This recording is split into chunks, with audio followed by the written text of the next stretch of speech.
Je vous propose de débuter. Ah, ça me paraît très bien. Merci d'être aussi nombreux. Je vois qu'il reste quelques places. Voilà, on en fera de petites pour accueillir les éventuels retardataires. Je suis Emma Lahore de l'AFPA. Alors, il était prévu, pour que vous ayez tous les détails, que je sois intervenante dans cette conférence. Puis on a perdu notre speaker pour des raisons de Covid.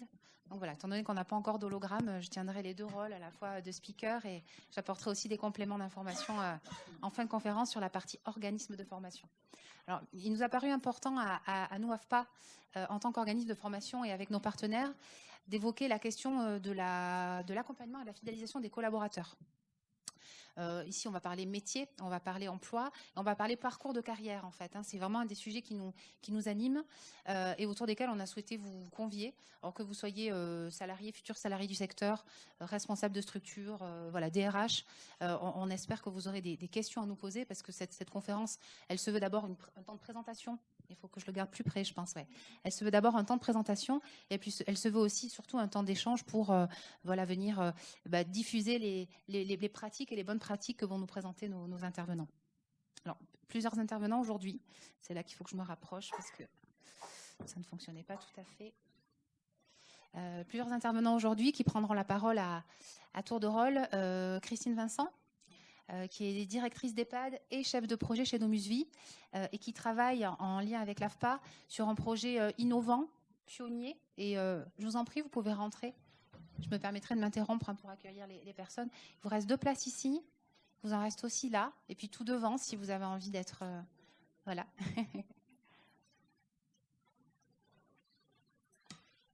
Merci. Je présentais Christine qui, chez Domus Vie, en plus de ses fonctions de management en établissement d'accueil pour personnes âgées, pilote aussi un projet innovant et d'envergure nationale qui est un projet d'AFEST. AFEST pour Action de formation en situation de travail. Bon, on viendra en parler plus tard, avec pour vocation de pouvoir accompagner jusqu'à 1200 professionnels en poste jusqu'à l'acquisition d'une certification. Donc par le biais de la reconnaissance de leurs compétences. Vous avez des places par ici. Et par le biais de la capitalisation de nouvelles compétences, donc un dispositif unique et intégratif, de pouvoir faire reconnaître et pouvoir faire évoluer des professionnels en poste, auxiliaires de vie et agents de service. Mais je ne vais pas tout dire avant que ce soit ton tour, Christine. C'est là, vous pouvez rentrer, monsieur? Non?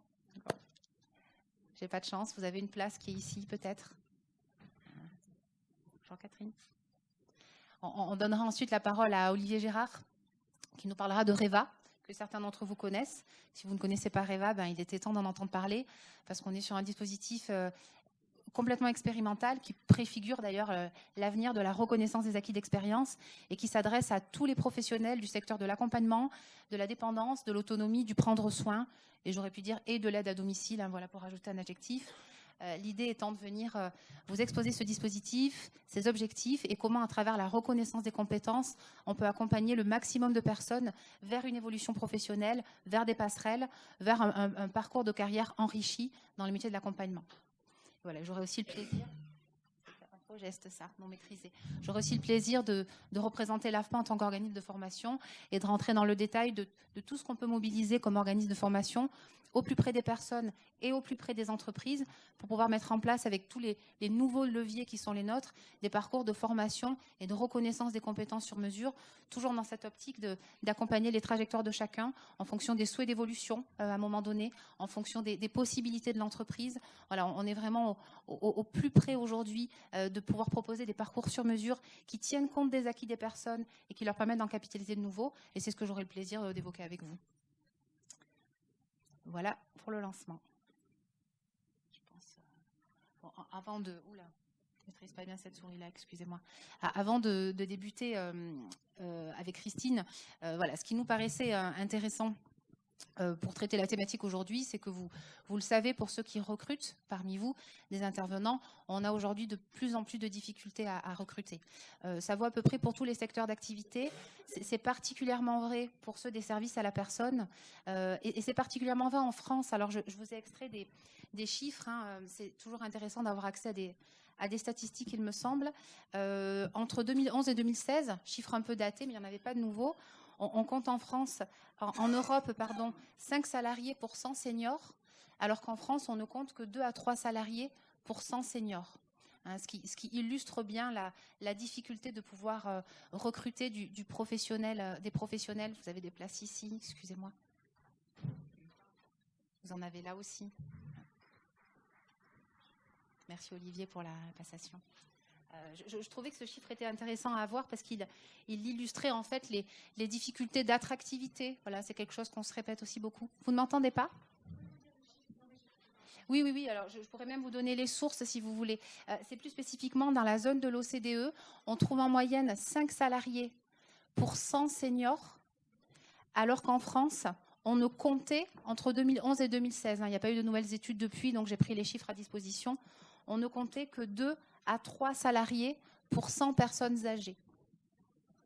Je trouve que l'illustration est intéressante pour bien montrer la difficulté qu'on a à pouvoir promouvoir les métiers et à pouvoir intégrer de nouveaux professionnels dans ces métiers-là.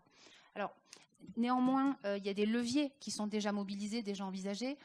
Sur le secteur associatif, il y a une récente revalorisation des salaires pour les professionnels qui interviennent à domicile.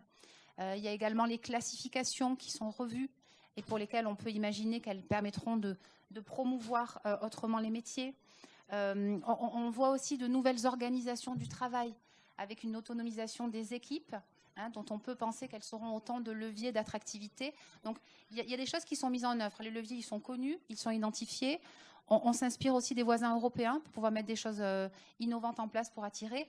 Néanmoins, tous les leviers sont bons à prendre pour pouvoir, encore une fois, accompagner les personnes vers et dans les métiers de l'autonomie. Je pense que c'est vraiment ce qu'on avait envie d'évoquer avec vous aujourd'hui, comment je rentre dans le secteur et comment je reste aussi dans le secteur, comment je peux évoluer, comment je peux changer de public, comment je peux changer de poste. Ça faisait vraiment partie des questions qu'on voulait évoquer comme étant en fait un des leviers, l'accompagnement, un des leviers de fidélisation. C'est tout l'idée d'aujourd'hui. J'ai une autre étude à citer. Si vous aimez bien les chiffres, je pourrais répéter l'information 2 fois. La FEDESAP a fait une étude l'an passé sur le métier d'auxiliaire de vie, très spécifiquement. Donc le métier d'auxiliaire de vie à domicile. Je lis les chiffres. On a 91% des répondants. Il y avait à peu près 5000 auxiliaires de vie qui ont répondu. Donc on est sur un chiffre représentatif qui se disaient fiers d'exercer leur métier. Ça, je trouvais que c'était un des chiffres très positifs que j'avais envie de retranscrire parce que c'est ce que nous disent les professionnels en poste. J'aime ce métier, je suis fière de l'exercer. Il a une utilité directe, sociale, réelle et que je vois au quotidien. Par contre, quand on regarde pour les mêmes répondants, la même population d'auxiliaires de vie, combien souhaitent continuer de exercer ce métier-là dans les 5 années à venir, donc sur une optique court-termiste, c'est uniquement 75% des auxiliaires de vie qui disent vouloir rester sur ce métier-là. Et c'est un chiffre qui tombe à 69% quand il s'agit des moins de 25 ans. Donc avec un taux potentiel de souhait de maintien dans l'emploi encore plus faible chez les populations jeunes, ce qui pose d'autant plus une problématique qu'on est sur des pyramides d'âge qui sont plutôt vieillissantes sur le métier d'auxiliaire de vie et qui posent la question du coup du renouvellement en fait des carrières et des professionnels. Les raisons qu'il cite, toujours en lisant les résultats de cette étude, qu'on trouve aisément sur le site de la FEDESAP. Il y a peut-être parmi vous d'ailleurs des personnes qui travaillent à la FEDESAP puisqu'ils sont présents sur le stand. Donc c'est une étude qui est accessible et qui est très bien faite. Quelles sont les raisons qui sont citées ?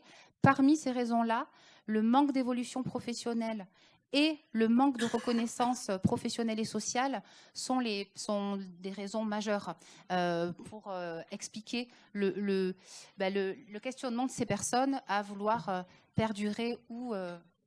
Merci beaucoup. Je vais en garder une pour moi quand même, mais... Voilà, donc je vous les répète, le manque d'évolution professionnelle et le manque de reconnaissance professionnelle et sociale sont parmi les raisons invoquées majoritairement pour expliquer, malgré l'appétence au métier, le potentiel souhait de quitter cette carrière-là sur un horizon qui est très court terme. Alors, toute la question qu'on se pose, c'est celle de l'accompagnement. Du coup, si je suis en poste, que j'aime ce métier-là, comment les employeurs, comment les organismes de formation, comment les dispositifs pilotés par l'État peuvent accompagner les professionnels en poste pour qu'ils y restent en poste, pour qu'ils continuent d'apprécier leur emploi et pour qu'ils projettent surtout ces fameuses perspectives qui sont citées comme étant une des difficultés de projection dans l'emploi. Comment on peut leur permettre d'être reconnus et d'évoluer en poste. Voilà, ce sont ces défis-là qu'ont relevé Edomusvie avec Christine Vincent et l'équipe de Beta.gouv qui est représentée par Olivier Gérard et sur lesquels on va venir développer plus amplement aujourd'hui. C'est la question de la reconnaissance des compétences. C'est l'axe qui a été abordé au-delà et en complément, bien entendu, de la question des salaires, qui est une question majeure, des questions d'organisation du travail, des questions de promotion des métiers. Quand on a des professionnels en poste, comment on les accompagne pour qu'ils puissent développer progressivement leurs compétences, pouvoir permettre de les reconnaître, pouvoir accéder à la qualification et leur permettre ainsi d'être reconnus progressivement dans leur parcours de carrière. C'est Christine Vincent qui va, d'entrée de jeu, présenter son dispositif. On viendra ensuite à Olivier Gérard pour vous donner des exemples en fait, concrets et pragmatiques de ces dispositifs-là voilà, qui viennent reconnaître les compétences de tous en fonction des profils aussi de chacun.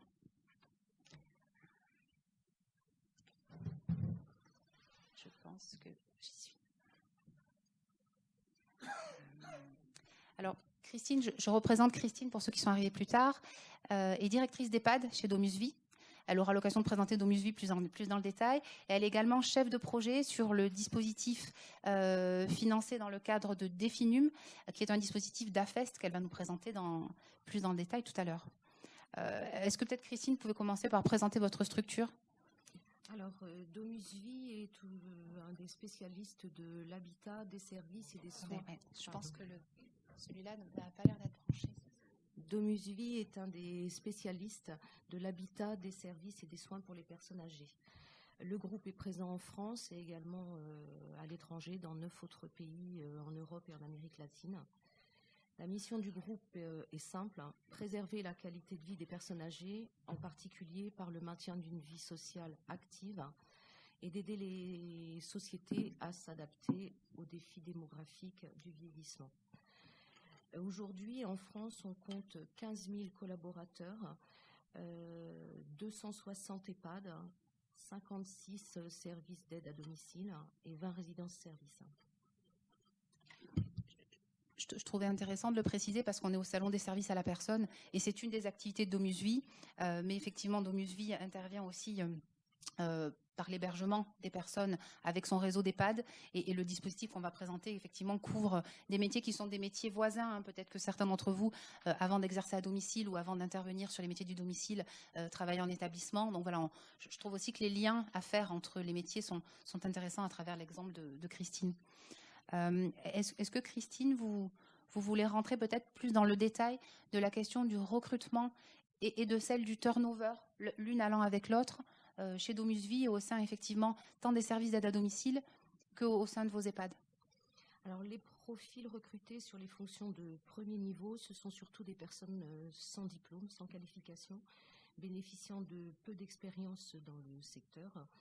Souvent, ce sont... Est-ce que peut-être un autre micro ou alors je suis un petit peu trop loin, j'ai l'impression qu'il faut être très près.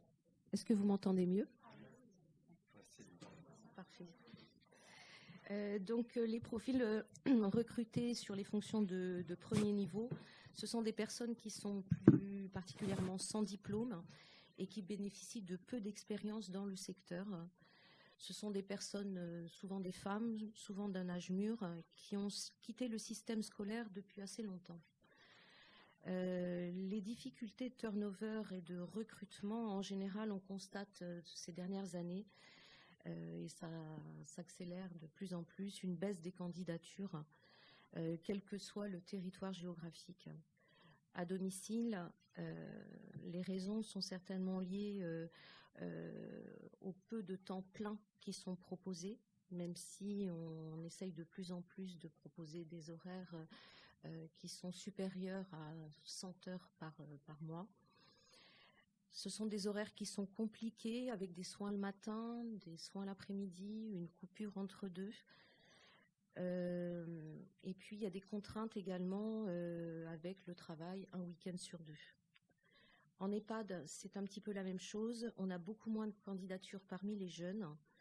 C'est probablement lié également au contexte d'EHPAD bashing et à tous ces métiers qui sont peu tournés vers les nouvelles technologies et nos partenaires habituels comme ont pu l'être l'EPID ou autres, qui avaient des candidats qui pouvaient être intéressés après une première mise en contact. Au jour d'aujourd'hui, ces candidats ne souhaitent plus effectuer des stages dans nos établissements. Je souligne, Christine, que vous faites le pari d'intégrer des collaborateurs qui ne sont pas qualifiés. Voilà. Ce qui va, je pense, faire le lien avec la suite, c'est toute la logique de pouvoir aussi intégrer des personnes qui ne sont aujourd'hui pas compétentes sur le poste et de pouvoir progressivement les amener justement jusqu'à la compétence en situation de travail. Est-ce que vous pouvez nous parler peut-être de manière plus globale et dans le cadre que vous décrivez de difficultés de recrutement, de la politique de DomusVie vis-à-vis de l'intégration des collaborateurs, de la formation des collaborateurs? Alors, ce projet permet à DomusVie de renforcer son offre de formation. Il s'inscrit dans notre ambition d'accompagner de nouvelles recrues motivées par notre activité, mais qui n'ont pas eu encore la possibilité de suivre un parcours qualifiant jusqu'au diplôme avant de nous rejoindre. Ce projet va permettre de réduire les freins liés à des difficultés, soit face à la langue, soit face à l'écrit, car l'idée de reprendre des études pour certaines paraît vraiment insurmontable. DomusVie souhaite offrir des parcours personnalisés, professionnaliser les personnes sans qualification, leur offrir la possibilité d'une évolution professionnelle au sein du groupe et ainsi fidéliser ses collaborateurs. Ce qu'on entend dans ce que Christine décrit, c'est la volonté de tenir compte des besoins de chacun et aussi des freins de chacun. Notamment, on l'évoquait, le souhait parfois la réticence plutôt à intégrer des parcours de formation traditionnels, voire même une réticence à un apprentissage qui serait perçu comme scolaire. C'est toute l'idée ici, en fait, c'est de s'adapter aux besoins des personnes et à leur attitude vis-à-vis de la formation et du développement de nouvelles compétences. Est-ce que vous pouvez du coup nous en dire plus sur les parcours de ces personnes-là, y compris les personnes qui du coup intègrent l'entreprise sans qualification avec un faible bagage initial? Comment se découpe votre parcours d'intégration? Alors la formation, elle se déroule sur le terrain, elle est animée par des pairs. Jusqu'alors, elle n'était pas valorisée et ne pouvait pas mener jusqu'à un titre. De même, cet accompagnement tutoral n'était pas une compétence reconnue. À travers le projet financé des FINUM, DomusVie va pouvoir former 1200 salariés et les accompagner au titre ADVF et ASMS d'ici 3 ans avec le dispositif AFEST, construit par l'AFPA et Dailindo. Ce projet permettra de contribuer aux solutions sur la tension sur nos métiers. Ce projet est financé par des FINUM et implique de professionnaliser en amont à la fonction tutorale 350 tuteurs formateurs au sein de nos aides à domicile, nos agences à domicile ou nos EHPAD. Cette formation des collaborateurs permettra à la fois une valorisation et une montée en compétences, ce qui va donner vraiment une montée en gamme à tous les niveaux au sein de l'entreprise. Ce que vous décrivez, Christine, c'est que vous accompagnez à la fois les personnes en poste pour pouvoir tenir le rôle de tuteur et former elles-mêmes les nouveaux collaborateurs qui intègrent, et que vous pouvez proposer un parcours sur mesure à l'ensemble des personnes qui intègrent sur des fonctions d'auxiliaire de vie pour le domicile ou sur des fonctions d'ASH pour les établissements, en tenant compte de leurs acquis antérieurs et aussi de leurs acquis en poste. Et la formation se déroule sur le terrain de manière sur mesure et adaptée. Tout à fait. On évoquait tout à l'heure les personnes qui seraient les plus fragiles en termes de compétences et qui parfois de fait, même si elles en ont besoin, sont les plus réticentes à se former. Je vais peut-être vous donner cette chaise-là. Comment vous pouvez offrir des perspectives à ces personnes-là qui sont à la fois celles qui en ont le plus besoin et qui parfois ont le plus de difficultés à les... Alors, le dispositif d'AFEST présente vraiment davantage de situations de travail apprenantes et moins d'apports théoriques. Il correspond davantage aux souhaits d'apprentissage de ces personnes. De plus, c'est un dispositif vraiment centré sur l'individu. L'apprenant est positionné au début de son parcours et le parcours est adapté en fonction de ses progrès. Les technologies mises en œuvre sont innovantes. D'une part, il y a l'application de Dailindo, dédiée à l'apprentissage en situation de travail avec des séances de réflexivité. Cette société bénéficie des dernières avancées sur cette typologie de formation. D'autre part, l'AFPA met à disposition un parcours de formation intégrant l'intelligence artificielle, un parcours adaptatif pour chaque individu, de l'ancrage mémoriel et un formateur coach dédié au projet. Ce parcours a aussi pour objectif de créer une dynamique et un rythme plus rapide pour accéder aux titres correspondant au métier exercé sur le terrain. Et ce projet est relativement ambitieux en termes de volumétrie, puisqu'il va s'agir de former 1200 plus 350 collaborateurs, donc 1550 collaborateurs en 3 ans. Et ce sera certainement un vrai accompagnement au changement dans cette dynamique de l'entreprise. C'est ce terme AFEST qu'il faut retenir pour ceux qui prennent des notes ou qui se demandent comment l'épouser. C'est l'AFEST, Action de formation en situation de travail, qui est la base du dispositif chez DomusVi, que DomusVi a par la suite dupliqué sur ses propres organisations et qu'il a pu instrumenter avec l'aide du financement de Definum pour pouvoir massifier l'AFEST sur une population de collaborateurs très représentative de ces établissements et qui couvre la France entière. En termes de fidélisation des collaborateurs, quel est l'impact que vous en attendez, puisque c'était vraiment l'origine de votre besoin que de pouvoir accompagner progressivement et derrière fidéliser les collaborateurs en poste? Ce qu'on souhaite, c'est vraiment donner des perspectives d'évolution de carrière au personnel, une évolution progressive vers des postes d'aide-soignante ou d'AES grâce aux passerelles entre les titres et les diplômes d'État. Il va permettre également un transfert de compétences formalisé et valorisant afin de mettre en avant les savoir-faire de l'encadrement de proximité. Il va permettre également à DomusVi de se transformer, je l'évoquais précédemment, en entreprise apprenante à tous les niveaux. Une telle massification de la FEST n'a jamais été menée dans notre secteur. DomusVi fait ainsi figure de pionnier. Ce projet fera l'objet d'un travail de recherche collaborative afin de modéliser son fonctionnement et envisager sa potentielle transférabilité à d'autres métiers et d'autres acteurs.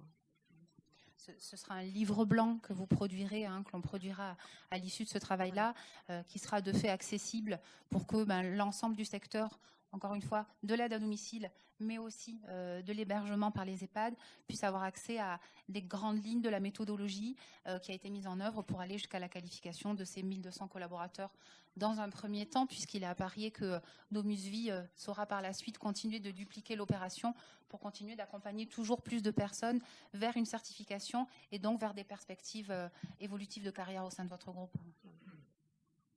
Merci à vous, Christine. Merci. On aura un temps de questions-réponses à l'issue. Je vais donner la parole à Olivier Gérard.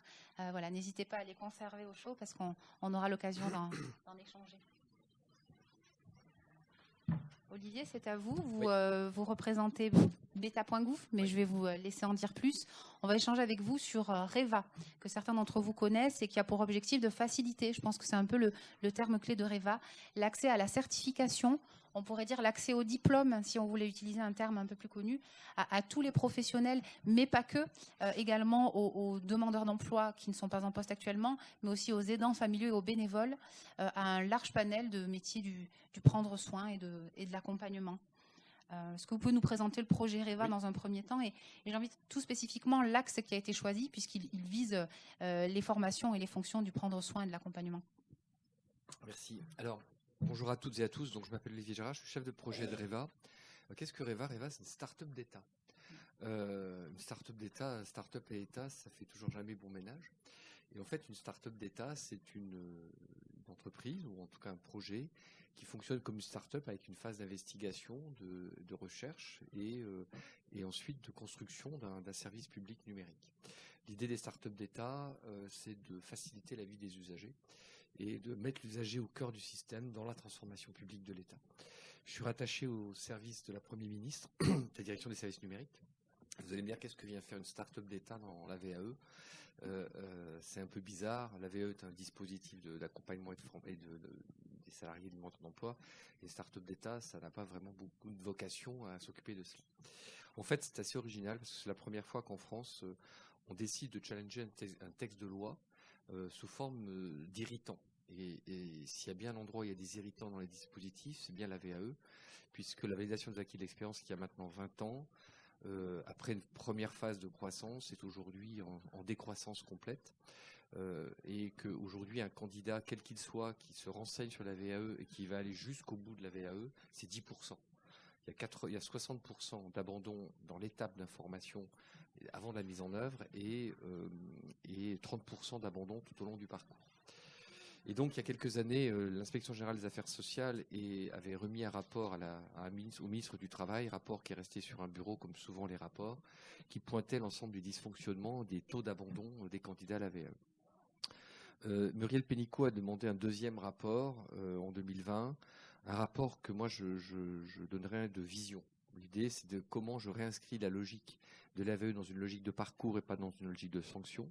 Comment je peux mieux accompagner les salariés, comment je peux éviter que ce dispositif, qui est un joli dispositif, est un beau dispositif d'insertion et d'évolution des compétences, tombe dans l'oubli à cause d'une gestion administrative absolument insupportable. Et donc, Elisabeth Borne, en tant que ministre du Travail, a repris le dossier et a demandé qu'on challenge les textes de loi. Parce qu'en fait, l'IGAS disait, on a des abandons là, on a des abandons là, on a des abandons là. Et donc, on a regardé tous les irritants d'un parcours de VAE utilisateur et de se dire, on a donc posé des hypothèses de travail comme une start-up dans une phase d'investigation et monté au capital le ministère du Travail. Il a mis un peu d'argent pour faire cette phase d'investigation. Et donc, on a rendu un rapport de préfiguration de ce que pourrait être un service public numérique de la validation des acquis d'expérience en travaillant sur l'ensemble des irritants du processus. Quels sont les principaux irritants ? Le principal, on en a plusieurs parce qu'ils sont tous entre guillemets, je ne mets pas par ordre de croissance. Premier irritant, c'est la complexité des lieux d'information et d'orientation des candidats. Tout le monde parle de tout, les conseils régionaux, tout le monde est légitime sur la VAE, les conseils régionaux, les branches professionnelles, les points relais conseils. Et donc, quand vous tapez VAE sur Google, vous avez toute l'offre d'accompagnement privé avant d'avoir les portails du service public. C'est-à-dire qu'on a une multitude de gens qui s'informent, qui forment ou qui informent sur la VAE sans que la qualité de l'information soit de bon niveau. Donc, l'information. Deuxième sujet qui bloquait beaucoup sur la VAE, c'est le fameux dossier de recevabilité. Le dossier de recevabilité, c'est un dossier de preuve pour enclencher son parcours sur lequel vous devez justifier, ou le candidat doit justifier d'un niveau d'expérience suffisant pour pouvoir avoir son titre et son diplôme. Sur la recevabilité, on est sur un formulaire CERFA tel que peut le créer l'administration française, de 4 pages avec 16 pages de notification et sur lequel le candidat doit prouver heure par heure, c'est quand même pas minute par minute, de son niveau d'expérience dans le métier qu'il désire. Donc le CERFA est un irritant énorme. Et à quoi sert ce CERFA ? Il servait essentiellement à l'État de produire de la statistique. C'est-à-dire qu'on faisait porter sur le citoyen de la donnée statistique sur un document administratif qui devenait une barrière de protection pour les candidats. Troisième irritant, c'est l'accompagnement. L'accompagnement à la VAE, la VAE est un travail réflexif sur ses compétences, sur son activité professionnelle, et l'accompagnement arrive tardivement, c'est-à-dire qu'il arrive après la recevabilité. C'est-à-dire que le candidat est tout seul sur ses portails, ses multiples portails d'information, il est tout seul pour faire sa recevabilité, et enfin, quand il a obtenu ce Graal-là, il est enfin accompagné. Mais ce n'est pas tout à fait fini. Parce que le quatrième irritant, c'est le financement. Aujourd'hui, le financement de l'accompagnement est essentiellement à la charge des candidats, puisque les conseils régionaux interviennent de manière extrêmement modeste, et c'est un euphémisme, sur les parcours des demandeurs d'emploi, complétés éventuellement un peu par Pôle emploi, que les branches professionnelles ont toujours considéré que la VAE était stratégique, mais globalement, elles n'y mettent pas beaucoup d'argent. Et que, enfin, le candidat, il a 2 solutions. Soit il se paye lui-même son accompagnement, soit il va piocher dans son compte personnel formation, quand il en a un, pour financer l'accompagnement. Et enfin, dernier irritant, c'est la gestion des jurys. Quand vous avez fait ce parcours du combattant et que vous êtes encore au bout du process, vous avez encore le jury. Et le jury, quand vous avez déposé votre dossier de preuve, le jury, ça peut mettre 2 mois jusqu'à 1 an pour avoir un jury. Dans le sanitaire et social, il y a 1 an de délai pour passer son diplôme d'aide-soignante. Je ne vais pas me dire qu'on n'a pas besoin d'aide-soignante en France. Donc, nous avons regardé tout ça et nous avons posé des hypothèses. Et nous avons posé des hypothèses en disant, Si on supprime, si on remplace la recevabilité par un accompagnement en amont, est-ce qu'on gagne de la sécurisation de parcours? Est-ce qu'on fait chuter les abandons? Si on met l'accompagnement modulaire en fonction des besoins du candidat et non pas standardisé, en y intégrant éventuellement des petits actes formatifs complémentaires, je ne suis pas à l'aise avec le numérique, il me manque une formation SST, il me manque un certain nombre de notions en français ou en écriture, il me manque un mini-bloc de compétences, l'entretien du cadre de vie, je n'ai jamais fait d'entretien du linge, je vais me former 2 jours sur l'entretien du linge. Et donc on a créé ce qu'on appelle un parcours modulaire en y intégrant de l'accompagnement et de la formation. Troisième innovation, le financement. Nous avons structuré le financement unique. Ça veut dire qu'on ne dépend plus de son statut, de sa région, de sa branche pour trouver son financement. Et donc nous avons posé l'idée, est-ce qu'un financement unique va sécuriser là encore le parcours?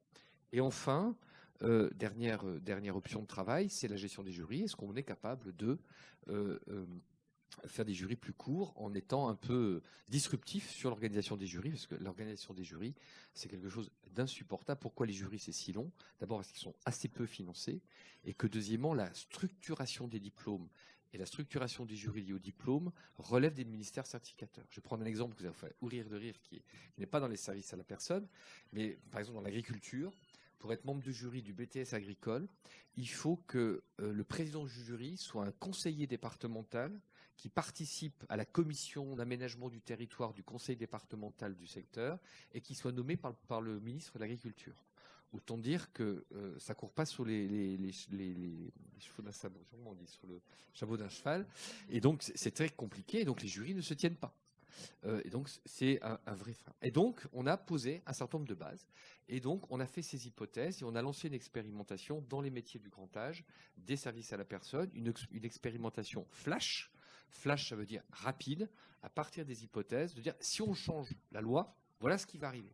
Et donc, on a travaillé dans ce qu'on appelle une lettre de couverture. C'est-à-dire que la ministre du Travail, Elisabeth Borne, était très courageuse. Elle nous a autorisés à désobéir au Code du travail. C'est-à-dire désobéir dans le respect des dispositifs quand même, en tout cas de nous affranchir des obligations légales du Code du travail, du Code de l'éducation. Et donc, nous avons mené une expérimentation avec 150 personnes pendant 4 mois que nous avons évaluées et qui a donné lieu à un rapport d'évaluation et qui nous a permis de lancer une deuxième expérimentation, REVA 2, qui a démarré en septembre, en élargissant les titres et les diplômes, en élargissant les financements, en élargissant les publics. Tout ça pour vous dire que, à partir de l'évaluation que nous avons faite sur REVA 1, nous avons pu déposer au Parlement, enfin le gouvernement a pu déposer au Parlement des textes qui ont été approuvés le 17 novembre en dernière lecture, dont nous attendons la publication, qui va profondément renouveler l'AVE. Premièrement, création d'un service public unifié d'information unique, un seul portail public numérique pour les candidats, porté dans le cadre d'un groupement d'intérêt public, suppression définitive de la recevabilité, mise en place de l'accompagnement au cœur du système. Et ce n'est pas parce qu'on fait du numérique qu'on enlève de l'humain. Au contraire, là, on a renforcé l'accompagnement, structuration de parcours modulaires avec des parcours individualisés en matière d'accompagnement et bien évidemment intégration d'actes formatifs complémentaires mesurés. On ne se substitue pas à la formation initiale. Intégration de la validation partielle des blocs de compétences, ce qui est acquis. Ça veut dire que quand vous avez passé un bloc de compétences, il vous est acquis à vie jusqu'à ce que le diplôme soit renouvelé. Vous n'aurez pas à tout repasser. Ça veut dire que derrière tout cela, nous pourrons faire des certifications partielles et des parcours de formation complémentaires. Je prends par exemple sur les blocs d'aide-soignante, le nouveau diplôme d'aide-soignante par bloc. Nous pourrions tout à fait valoriser 1 ou 2 blocs sur des métiers transverses du grand âge pour que les salariés puissent ensuite faire leur parcours en école d'aide-soignante, mais uniquement sur la partie soins. Donc une grande modularisation des dispositifs. Le financement unique est quasiment acté et la rénovation des jurys est en cours. Donc expérimentation, mesure d'impact, projet de texte de loi, un texte de loi qui refond les dispositifs de l'AVE, mais qui ne dit pas comment nous allons le faire. Et donc, c'est l'objet de la deuxième expérimentation qui a démarré, où là, nous attendons 3500 candidats, salariés, demandeurs d'emploi, aidants familiaux, dans les métiers du care de la petite enfance, du soin et de la dépendance. Ces parcours sont financés intégralement par les fonds publics et donc nous intégrons des candidats sur l'ensemble des titres et des diplômes dans les régions que nous déployons. À partir du retour d'expérimentation, eh bien, nous allons commencer à écrire les décrets d'application du nouveau texte. Donc on est sur une démarche extrêmement agile.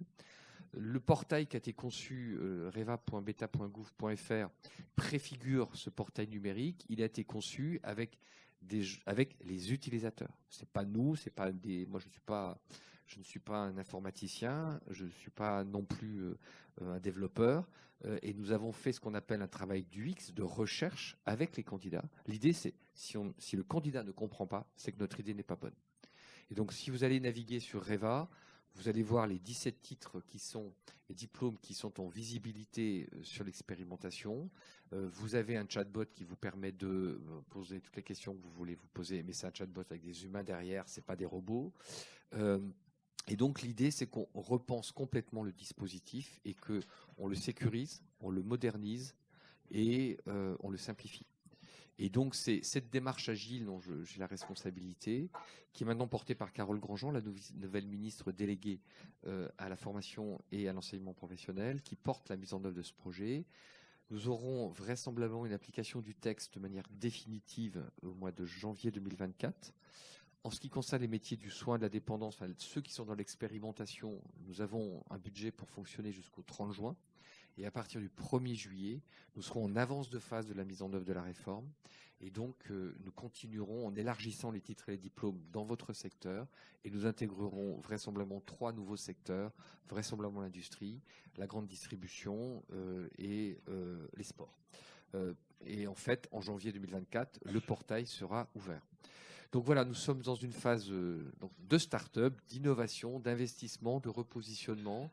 Et c'est vrai que je le dis jamais assez fort, l'État a été très courageux de challenger ce texte de loi en mode agile, ce qui ne se fait jamais. D'habitude, c'est des réunions, puis on a un texte, et puis après on essaye de le décortiquer. Ça n'a pas été le choix qui a été fait, et donc c'est pour ça que nous sommes en mode start-up.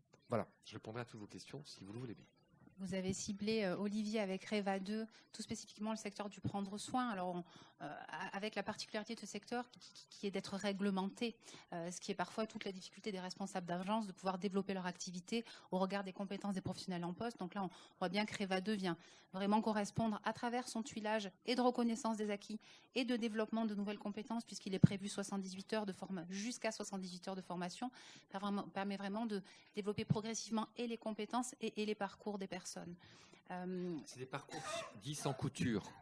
L'idée, c'est que globalement, on ne laisse pas le candidat se débrouiller tout seul dans le méandre administrativo, organisationnel et financier du système de la formation professionnelle. Que si un candidat n'est pas soutenu par son employeur, il peut le faire tout seul, sans aucune difficulté. Le fait que le statut du candidat est maintenant un statut, certes encore dérogatoire, de stagiaire de la FOMPRO, ça permet aux employeurs et aux branches professionnelles éventuellement de sécuriser encore plus, éventuellement prendre en charge les salaires pendant le temps d'accompagnement ou le temps de formation. Ça reste une négociation individuelle, mais globalement, cette sécurisation aussi du statut va permettre au candidat d'avoir son parcours sans couture. L'idée, c'est on arrête de mettre des gens et des citoyens dans un bazar administratif sans nom, et on simplifie le process tout en ne dénaturant pas la logique du diplôme. Il n'est pas dans notre état d'esprit le diplôme, le DES doit avoir le même niveau que si vous l'aviez en formation initiale. C'est le même niveau d'exigence. Cela étant, est-ce qu'on a besoin de tous ces papiers pour faire reconnaître son expérience professionnelle ? On est parti notamment d'ailleurs sur cette logique d'expérience professionnelle sans preuve de l'expérimentation qui avait été conduite par le ministère du Travail et par l'AFPA sur les migrants qui arrivent sans papier chez nous, qui ont toutes des expériences professionnelles. Et c'est comment on traduit l'expérience, comment on donne de la confiance aux certificateurs pour dire, bah oui, j'ai effectivement exercé ces compétences, ces activités dans ce métier. Et sans preuve et sans document, on peut tout à fait reconnaître l'expérience professionnelle d'un candidat. Comment vous imaginez l'impact comment vous projetez l'impact sur les parcours de carrière, tant pour les personnes qui ne sont pas en poste que pour les personnes qui le sont, suite à REVA? Quels sont les retours que vous avez eus ou les projections avec les employeurs? Globalement, on a fait une enquête satisfaction, enfin une enquête de devenir des premiers candidats de la première cohorte. On leur a demandé, est-ce que votre situation professionnelle s'est améliorée? 77%, un mois après la fin de REVA 1, nous ont dit que leur situation professionnelle s'est améliorée. C'est quoi une situation professionnelle améliorée? C'est j'ai été reconnu dans mon poste et comme j'ai le diplôme, je suis mieux rémunéré. Je rentre dans la classification de la convention collective. Deuxièmement, j'étais à temps partiel, j'ai obtenu plus d'heures de travail chez mes clients. Troisièmement, j'étais demandeur d'emploi, j'ai trouvé un emploi. Et enfin, un indicateur qui n'était pas neutre, c'est je suis enfin diplômé et on me reconnaît mon niveau d'expertise. C'est-à-dire la confiance en soi, c'est aussi un moyen pour des salariés ou des demandeurs d'emploi, de gens qui ont assez peu de diplômes et de qualifications, de dire j'ai enfin un diplôme et je suis aussi reconnu. Ça, c'est le premier impact, c'est-à-dire l'impact sur soi-même, et c'est pour nous l'impact le plus important. En fait, ce qu'on attend demain, c'est de passer de 25 000 VAE à 100 000 VAE. Le projet de loi est passé en politique prioritaire du gouvernement. Ça veut dire que globalement, le Premier ministre et le Président de la République vont suivre son application. Et c'est un des premiers blocs de la politique du gouvernement du plein emploi, d'accéder à la qualification, d'accompagner les transitions professionnelles, de les sécuriser, de les moderniser, de les simplifier. Et qu'on arrête de mettre les usagers en fonction de leur statut dans des petites cases. Et puis la petite case, elle n'est pas tout à fait là. Maintenant, je n'ai pas droit parce que j'ai 16 ans et 1 mois, ou j'ai 25 ans et 3 mois, ou j'ai plus de 30 ans, ou je suis à moitié demandeur d'emploi, mais pas tout à fait. En fait, c'est la France, avec ses forces et ses faiblesses. Et donc, l'idée, c'est vraiment de passer de 25 000 à 100 000 et que la VE soit un vrai outil de la reconnaissance des compétences des salariés. Alors, on démarre, on a 1 an d'existence, mais vous voyez qu'en 1 an, on a fait une première expé, lancé une deuxième expé et changé la loi. Donc on considère que dans 1 an, on sera très loin de ce qu'on a fait déjà aujourd'hui, mais c'est vrai que pour nous, cette réforme de la validation des acquis, c'est un des blocs de la sécurisation des parcours, de la société des compétences, telle que nous l'imaginons tous demain. Est-ce qu'on peut peut-être en conclusion rappeler les dates de REVA 2 pour les personnes qui seraient intéressées? Alors REVA 2 a démarré le 12 septembre, vous voyez c'est tout frais, on a 2 mois d'existence, donc il y a 3500 places financées pour des salariés, des demandeurs d'emploi, des aidants familiaux. Les salariés ont besoin de demander l'autorisation à personne. Ils rentrent sur reva.beta.gouv. Ils peuvent être accompagnés par leur employeur, ils peuvent être accompagnés par Pôle emploi. L'ensemble du cursus, dès que vous avez choisi votre certification, c'est très facile. Je veux faire mon DEAES, on vous demande 2-3 renseignements. Ça part directement, ça valide votre candidature. Vous recevez un lien d'accès à la plateforme. À partir de ce moment-là, vous remplissez votre parcours en 3 minutes. L'objectif, c'est que vous soyez le salarié soit recontacté dans les 48 heures par un architecte accompagnateur de parcours dont nous challengeons la fonction, qui est labellisée dans le cadre de ce projet. La recevabilité peut être faite, en tout cas l'étape de faisabilité et de diagnostic et de création de parcours, c'est en moyenne 1 semaine à 15 jours. La recevabilité, les certificateurs ont 48 heures pour la donner. Le financement est automatique, pas de bien de papier, rien à faire. Et vous êtes accompagné de les démarrages et les certificateurs sont engagés à faire des jurys dans les 2 mois qui suivent le dépôt du dossier. Donc tout ça, ça ne veut pas dire qu'on tient les délais, mais chaque dépassement nous permet de mesurer des écarts puisqu'on est dans une expérimentation. Sur la première expé, on avait demandé 8 jours sur la recevabilité, on a fait 9 jours. Bon, ça va, par rapport au délai habituel, c'est 2 à 3 mois. 9 jours, on s'en contente, mais on ne le dit pas. Donc voilà, donc le REVA 2 a démarré le 12 septembre. Nous intégrons les métiers du soin à la fin de l'année, c'est-à-dire aide-soignante et aide-puéricultrice, qui n'étaient pas encore intégrés dans REVA, auxiliaire puéricultrice, pardon. L'expérimentation s'arrête au 30 juin. Et à partir du 1er juillet, on rentre dans le dispositif normal avec les dispositions que nous avons challengées dans cette deuxième expérimentation. Donc, autorisation de personnes, chaque salarié est indépendant, chaque salarié a son propre parcours, chaque salarié a son financement, chaque demandeur d'emploi a exactement la même chose. Sur les aidants familiales, exactement pareil. L'idée, c'est simple, sans couture. je reprends la parole avec une troisième partie en guide de conclusion, parce qu'on avait aussi souhait de vous laisser la place pour vos questions, pour échanger, sachant que REVA est aussi présent sur le site de l'AFPA et sur le stand de l'AFPA et sur le stand de Pôle emploi, si je ne me trompe pas, oui. Et de la même manière pour tout ce qui relève de la FEST et notamment de l'exemple de DomusVie, on pourra y apporter tant des réponses maintenant qu'à posteriori sur notre stand. Donc voilà, si l'espace est un peu court, n'hésitez pas à venir nous voir. Je voulais pour autant, avant les 10 minutes ou 8 peut-être de questions-réponses, évoquer la place de l'organisme de formation. Nous, AFPA, sommes aux côtés de DomusVie dans le projet qu'il mène et sommes également architectes de parcours et accompagnateurs sur le dispositif de REVA avec d'autres organismes de formation. Aujourd'hui, la place qu'on peut avoir en tant qu'organisme de formation, c'est celle de venir vous accompagner. Quand je dis vous, c'est tant pour les responsables de structures, des RH, etc., que pour les particuliers, dans la compréhension de tous ces nouveaux dispositifs. La FEST est nouveau, REVA est nouveau, préfigure la réforme de la VAE. On a aussi des technologies qui viennent nous aider maintenant. Hein. C'est une des causes de succès et de la possibilité de massifier chez DomusVie, c'est de faire appel à la technologie.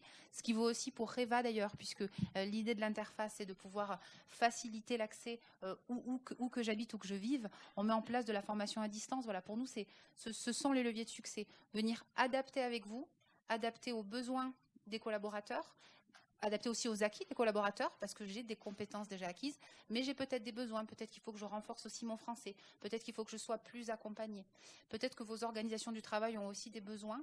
Comment j'organise la transmission de compétences? C'est pas si simple que ça.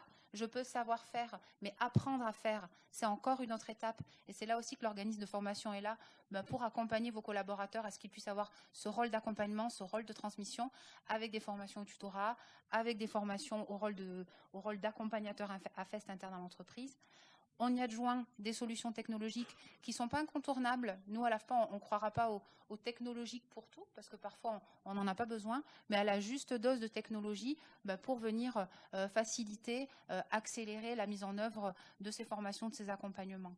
Et peut-être que la dernière étape à laquelle on s'engage, à laquelle on croit en tout cas, c'est le sur-mesure. Chez DomusVie, les populations sont plurielles. Il y a des personnes qui sont en poste depuis longtemps, il y a des personnes qui arrivent chez DomusVie, mais qui apportent des bagages de compétences d'un ancien poste. L'idée, c'était pas de reproduire un parcours in extenso, de faire la totalité du parcours, mais bien de partir de là où en est chaque personne pour qu'elle soit satisfaite de ce qu'on lui apporte, sans avoir l'impression qu'on ne considère pas ce qu'elle sait déjà faire. Et ça, c'était vraiment une notion clé dans le projet qu'on a mis en place avec Christine Vincent et son équipe. C'est la même chose pour le dispositif REVA. Comment j'identifie où en est la personne pour lui apporter ce dont elle a besoin, que ce soit en termes d'accompagnement ou en termes de formation. Voilà, c'est vraiment pour nous les clés de succès. Vous informer, construire avec vous sur la base de l'existant, mettre en œuvre de la nouveauté avec la technologie et surtout toujours faire en fonction de qui vous êtes, de ce que vous allez faire et de ce que vous avez envie de faire, tant en termes de projet d'agence qu'en termes vraiment de projet candidat. Alors, on aura aussi le plaisir et le loisir d'en échanger soit tout de suite, soit sur notre stand. Mais je voulais garder un petit temps pour les questions-réponses. Vous êtes nombreux et on a été assez prolixe. Mais voilà, on a vraiment souhait d'écouter vos questions. Donc voilà, j'ai déjà une première main levée. Bonjour. Alors, moi, je souhaite témoigner parce que j'accompagne énormément de personnes, c'est-à-dire aussi bien des personnes âgées que des salariés, des employés, des directrices de centres, des personnes qui accompagnent des équipes. Et je suis vraiment au cœur de leur intime, puisque en tant que psychanalyste, j'écoute leurs souffrances au travail. Donc, je trouvais essentiel de venir dire ce que je peux entendre. C'est-à-dire que souvent, les personnes qui veulent accéder à ces postes sont des personnes qui ont des fragilités, je dirais, personnelles et qui pensent pouvoir aider, ont envie d'aider, ont envie d'avoir un poste utile à la société. Mais ce qui se passe souvent, c'est que leur propre fragilité, c'est-à-dire leur manque de confiance, l'impression de leurs failles diverses et variées, font que ces personnes n'ont pas suffisamment de distance sur le terrain et tout d'un coup tout se mélange, leur souffrance et la souffrance des personnes qu'elles accompagnent. Et c'est là où tout d'un coup il y a une fatigue qui s'installe, il y a du stress, de l'impatience, de la colère, beaucoup de choses qui ont des répercussions et qui font qu'elles abandonnent les postes. Hein. Je peux rencontrer aussi des infirmières, des éducateurs, énormément de professionnels qui sont sur le terrain. Et je pense qu'il est essentiel de mettre au centre que chacun, déjà, essaye de se mettre au centre. C'est-à-dire d'aider la personne à s'occuper d'elle-même. Parce que c'est quand on s'occupe de soi, quand on est bien avec soi, quand on soigne ses propres souffrances, qu'on peut prendre de la distance, avoir du recul et avoir de la place pour la souffrance de l'autre. Parce que sinon, on met de la souffrance sur de la souffrance. Et j'écoute des personnes âgées, puisque je rencontre des personnes jusqu'à 75 ans, qui se retrouvent dans des situations de solitude absolument incroyables. Des femmes et des hommes qui ont une histoire comme nous en avons une, qui ont des problèmes comme nous en avons et qui méritent vraiment d'être pris en considération à leur juste valeur.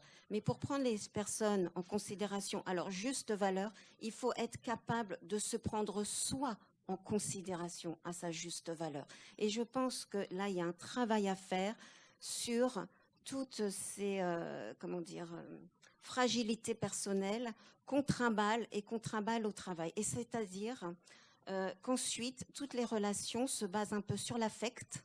C'est comme ça qu'il y a des rapports de force entre collègues, des managers qui parlent mal, des directeurs impatients, des collègues, et qui plombent le monde du travail et qui ont des répercussions sur toutes ces personnes fragilisées, personnes en situation de handicap, les jeunes qui sont dans les foyers, etc., les personnes âgées. Ça fait boule de neige. Et je pense que nous avons vraiment tous une responsabilité pour, repenser soi et repenser l'autre. C'est-à-dire que oui, nous avons tous des souffrances, nous avons tous des histoires compliquées, qu'il ne faut pas se mentir, la vie est compliquée, et que l'autre aussi. Donc cette distance, ce travail sur chacun de soi, je ne sais pas comment vous pouvez l'intégrer dans vos formations, mais c'est du psychologique, mais de l'humain, et je pense qu'il y en a tellement besoin. Voilà. Merci, madame. Je ne sais pas si Christine veut répondre en retour, mais il est vrai que dans nos parcours de formation, y compris en situation d'affest, on intègre, il faut que je me remette plus près, on intègre toujours des temps d'échange de pratique, à minima, et les temps de réflexivité qui sont mis en œuvre dans les parcours d'AFEST ont aussi cet objectif-là. Je ne sais pas si je poursuis, Christine. Alors, effectivement, ces temps de réflexivité, il y a tous les échanges avec le formateur. Il y a les échanges avec le tuteur en entreprise.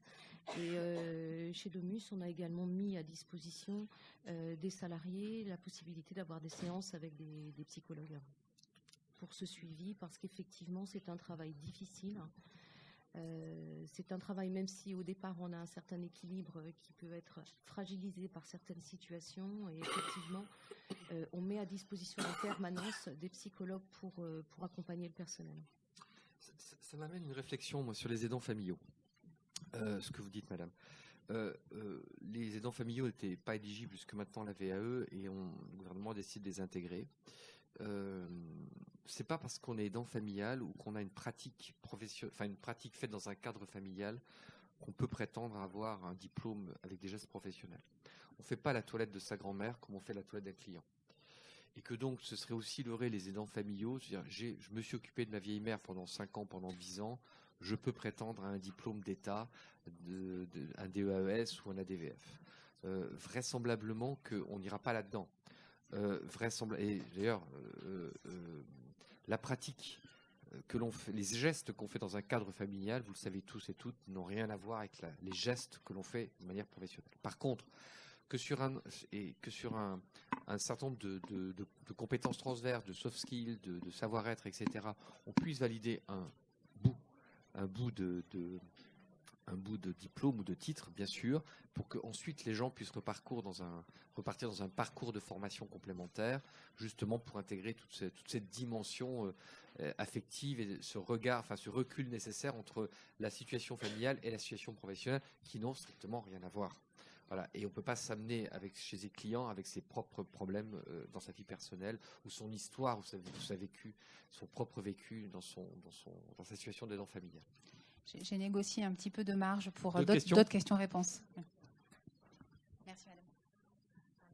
Bonjour, juste une question. L'expérimentation Riva 2, est-ce qu'elle concerne aussi l'outre-mer? Oui, madame. Alors, pas partout. Elle concerne l'outre-mer pour les salariés du particulier employeur, pour les 3 titres du particulier employeur, ADVD, ADVD, employé familial, garde enfant au domicile. Et je crois que sur l'éducation nationale, il y a le bac pro LCAP petite enfance sur la Martinique de mémoire. Il faudra aller sur notre stand en bas, sur le stand de l'AFPA, on vous dira exactement. Mais sur l'outre-mer, c'est essentiellement le particulier employeur. Je crois que le ministère du Travail n'y est pas, l'AFPA n'y est pas. Et donc c'est un peu compliqué, mais il y a au moins les titres du particulier employeur qui y sont et un bac pro. Merci. Et un CAP. Est-ce qu'il y a d'autres questions? Ce sont les bienvenus. Merci. Alors moi, pour le coup, c'est une question plutôt côté Domus Vie. C'est comment vous allez estimer l'impact justement de cette expérimentation. Si cela fonctionne, je pense que ça pourra être utile aux autres groupes médico-sociaux et à toutes les institutions d'emploi à domicile. Est-ce que vous partagerez ces bonnes pratiques pour justement déployer cette expérimentation nationale?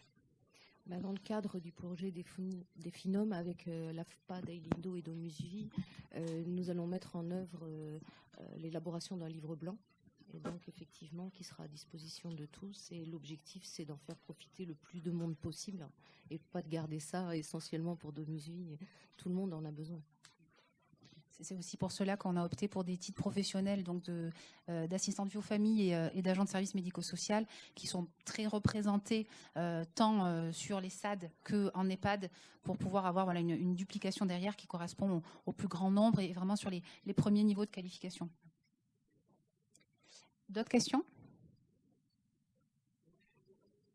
Merci.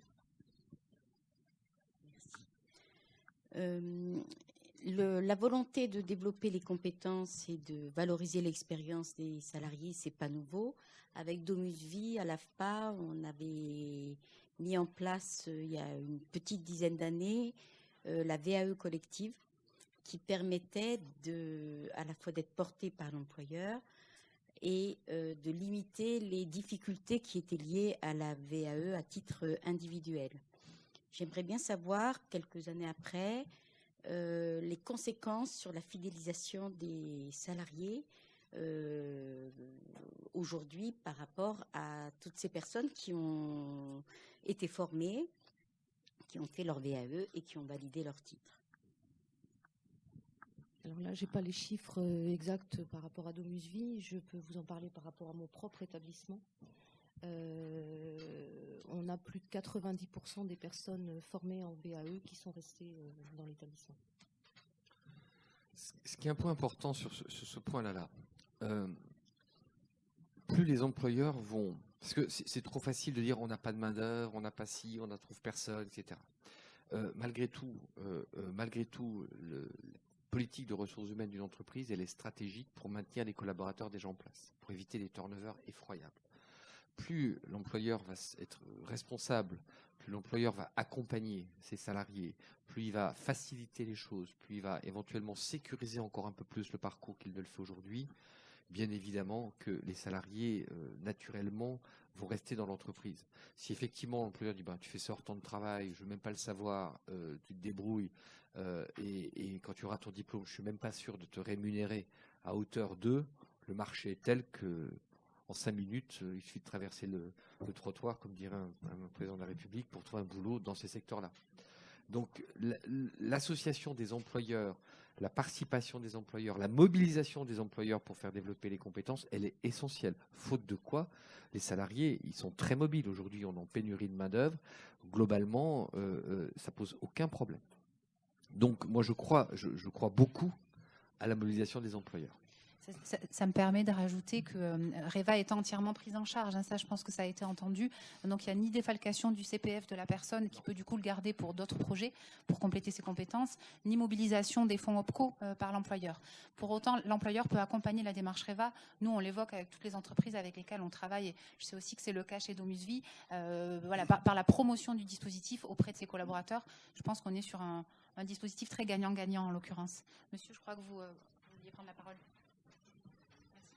Oui, bonjour. Alors, je gère un service d'aide à domicile en Martinique, donc j'ai à peu près 80 collaboratrices. Alors, vous avez donné un petit peu les sujets irritants, et moi j'ai un sujet irritant, c'est que par rapport à la VAE, donc j'ai une partie de mon personnel, une partie de mes intervenantes à domicile qui refusent de faire la VAE. Ce sont des salariés qui... je ne sais pas si je peux le dire, qui sont un petit peu allergiques au papier et au crayon, d'accord, que je reçois en entretien professionnel et qui refusent de se lancer dans la formation. Donc, avant un petit peu toutes les étapes de sujets irritants, pour moi, ça, c'est un sujet irritant au départ qui est très contraignant et je me sens un peu démuni. Je ne sais pas quoi faire pour que ces personnes puissent monter en compétences et je ne sais pas quoi faire pour les fidéliser. Alors, moi, je vais vous dire, c'est la preuve par l'exemple. La VAE, tout le monde en a entendu parler. Je suis sûr que tout le monde connaît la VAE. Et là, si je vous dis qu'il y a une bonne image de la VAE, je pense qu'il n'y a pas 10 mains qui se lèvent dans cette salle. Donc, on a une image détruite. Parce que tout le monde, même moi, j'ai essayé d'en faire une. À la première réunion d'information, je dis, c'est pas pour moi. J'ai vraiment pas le temps à consacrer parce qu'il y a une barrière administrative folle. Donc, c'est la preuve par l'exemple. J'ai rencontré des salariés qui sont partis dans REVA 2, qui avaient démarré tout seuls leur VAE. Qui disent, non, il n'y a plus de sujet, quoi. Il y a l'accompagnement, on m'aide, le processus de jury va être simplifié. Donc, il faut trouver, à mon avis, 1 ou 2 salariés dans votre établissement, voilà, qui ont un peu les yeux qui brillent et qui vont dire, allez, je me lance et on verra bien, que vous accompagnez, que vous suivez, puis après, ça fait boule de neige. C'est-à-dire que globalement, il y a une mauvaise image. On est tous d'accord avec ça. C'est un outil merveilleux qui a été un peu détruit par sa complexité administrative. Et c'est vrai que tout le monde, moi on s'est abonné chez REVA à tous les groupes de parole sur Facebook, sur la VAE. Enfin, on trouve même des livrets 2 en vente libre. Pour 65 €, vous avez un livret 2 tout fait.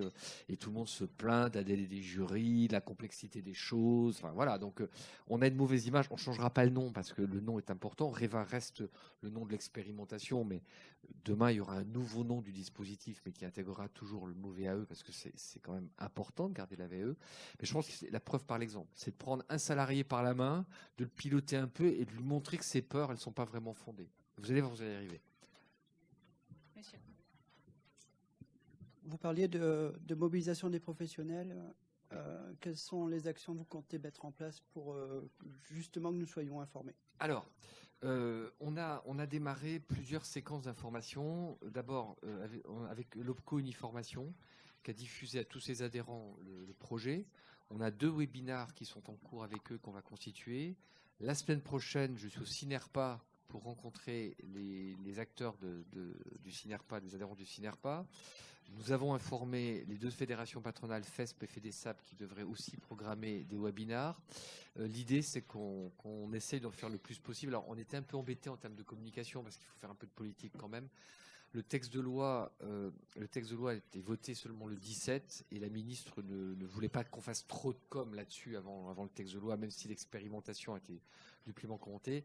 Demain matin, elle va venir officiellement lancer le portail et la réforme. Donc, il y aura de la com derrière. On parle beaucoup des relais. Donc, nous, on a quelques relais qui sont les fédérations patronales. On a les accompagnateurs chèques de parcours qu'on a labellisés, dont l'AFPA, dont Pôle emploi. Donc, le portail Pôle emploi a été mis à jour. On a informé aussi les demandeurs d'emploi que c'était possible. Vous avez des flyers sur le stand de Pôle emploi et de Pôle emploi. Vous les prenez, de l'AFPA, vous les prenez, vous en distribuez à vos salariés. On est à votre disposition pour rencontrer rapidement au téléphone vos DRH qui évidemment sont sur un ancien modèle, qui disent oh là là c'est compliqué, la VAE, non, voilà, donc franchement, on va faire le maximum, mais on est tout petit, vous savez, on est une start-up, on est 10, hein. Donc voilà. Ouais. Oui.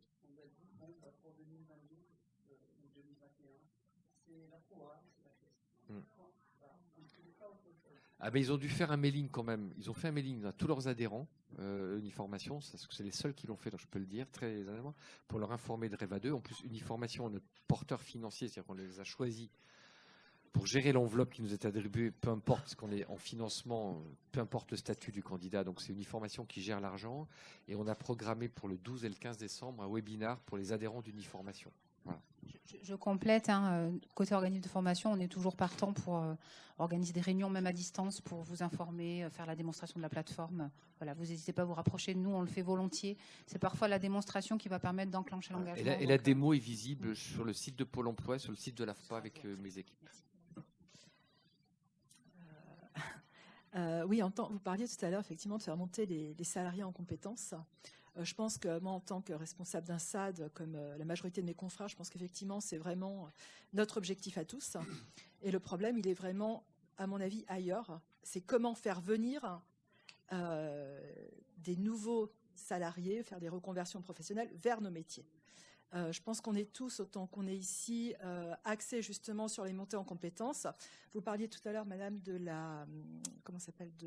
du sondage qui a été fait au niveau de la FEDESAP, auquel la majorité de mes intervenantes ont participé. Il y a aussi une forte demande de montée en compétences vers un poste d'aide-soignant. Chose que dans les SAD, aujourd'hui, on ne peut pas leur offrir ça. Oui, bientôt. Mais aujourd'hui, enfin jusqu'à présent, ce n'était pas possible. Donc voilà, ça c'est effectivement pour eux, c'est vraiment le Graal, c'est d'arriver en tant qu'aide-soignante. Mais maintenant, c'est comment faire venir les autres, les chercheurs d'emploi, ceux qui sont loin de l'emploi qu'on pourrait former, et c'est ceux-là en fait qu'on veut toucher. Et là, il est là le problème. Alors, d'abord, il y a plusieurs choses. C'est vrai que l'attractivité des métiers est essentielle chez vous. Les pouvoirs publics ne pourront pas tout faire. Ils vont simplifier, moderniser, mais je dirais la gestion des ressources humaines et la gestion de la compétence dans les entreprises, c'est la responsabilité des employeurs. Il faut que les salariés aient envie de venir dans votre entreprise et c'est un vrai travail de petit plus. Et c'est vrai que c'est pas avec les salaires qu'on va attirer tant de monde que ça, parce qu'on connaît bien les limites sur les salaires, mais c'est tout l'environnement et pour moi c'est important.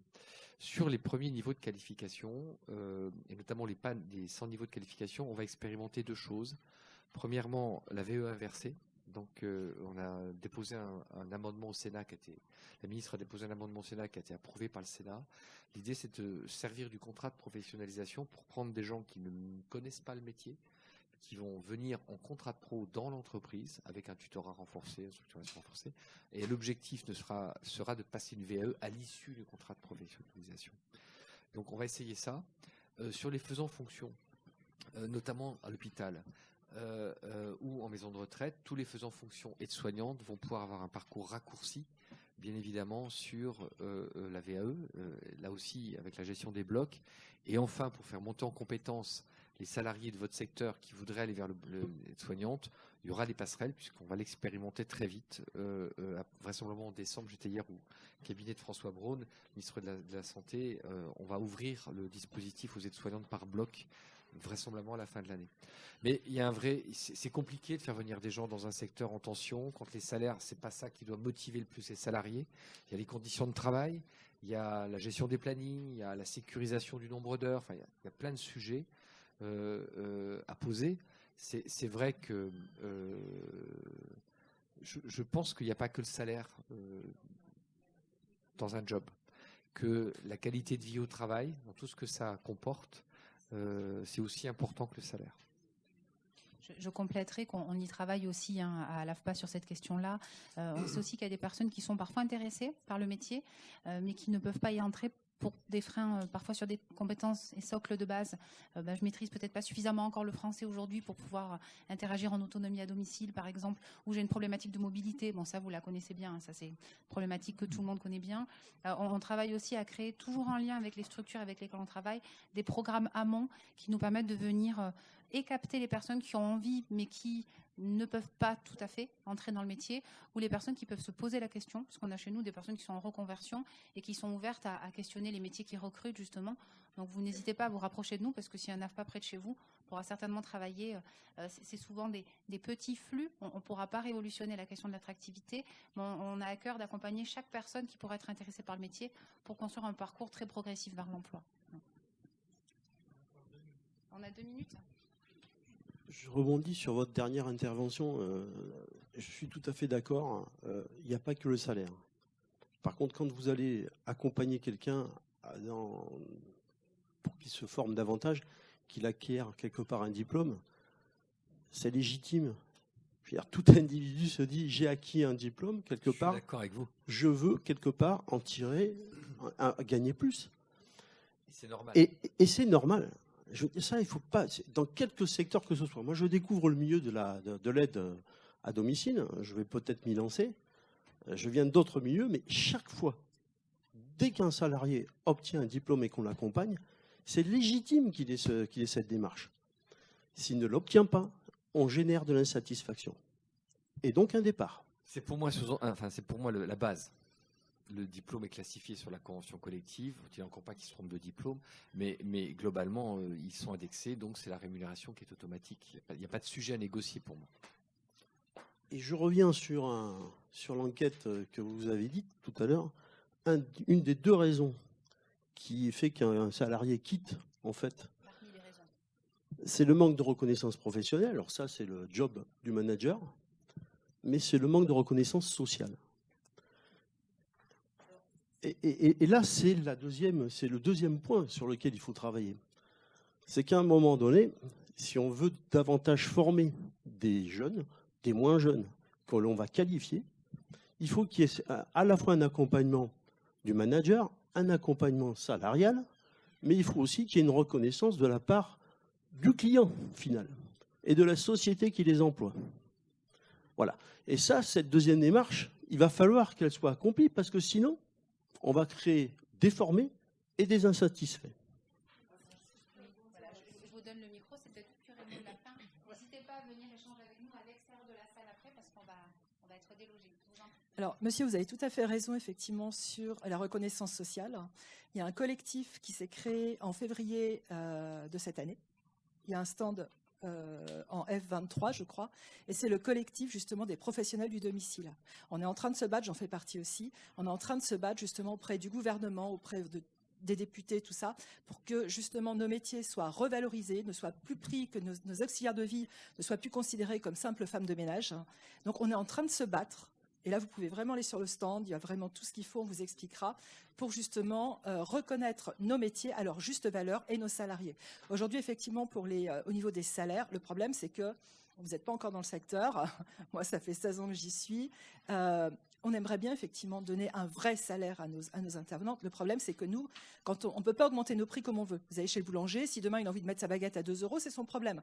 Nous, on a un taux directeur du département. Et donc, il dit, bah voilà, là, cette année, vous allez augmenter de 2%, de 3%. On ne peut pas augmenter de 15%. Donc, du coup, nos salaires, finalement, on ne peut pas les suivre. Donc, voilà. Mais allez-y, tous au niveau du collectif en F23. Là, vous aurez plein d'informations. Et justement, battez-vous avec nous pour, justement, la revalorisation de ces métiers. Merci à tous. Et puis, merci à l'AFPA de nous avoir accueillis. Merci à tous. Et à très vite. Voilà, on vous attend dehors et sur nos stands. N'hésitez pas. Merci.